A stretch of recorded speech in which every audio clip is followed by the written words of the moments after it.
ভারপ্রাপ্ত চেয়ারম্যান জনাব তারেক রহমান তাকে স্বাগত জানাতে, তাকে অভিবাদন জানাতে বিমানবন্দরে উপস্থিত হয়েছেন।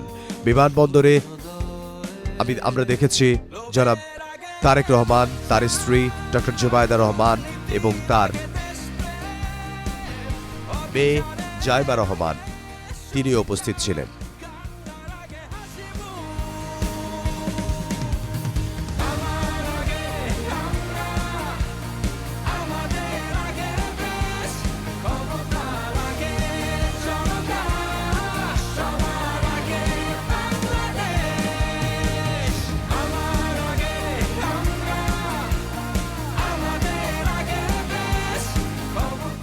বিএনপির ভারপ্রাপ্ত চেয়ারম্যান জনাব তারেক রহমান, তার ঐতিহাসিক স্বদেশ প্রত্যাবর্তন দিবস, তিনি আজকে বাংলাদেশের মাটিতে এসে উপস্থিত হয়েছেন এবং তাকে স্বাগত জানাতে, তাকে অভিবাদন জানাতে লাখ লাখ জনতা আমরা দেখেছি রাস্তার দুধারে দাঁড়িয়ে আছেন, তাকে অভিবাদন জানাচ্ছেন তার এই ঐতিহাসিক স্বদেশ প্রত্যাবর্তন দিবসে।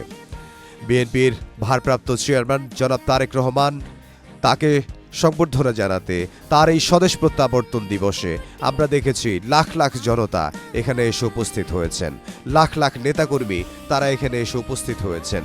তার এই স্বদেশ প্রত্যাবর্তন দিবস, তার এই স্বদেশ প্রত্যাবর্তন বাংলাদেশের রাজনীতিতে একটি ঐতিহাসিক দিন, বাংলাদেশের রাজনীতিতে একটি মোড় ঘোরানো দিন। আমরা জানি আগামী ফেব্রুয়ারির 12 তারিখে জাতীয় সংসদ নির্বাচন অনুষ্ঠিত হবে। এই সংসদ নির্বাচনে তিনি প্রতিদ্বন্দ্বিতা করবেন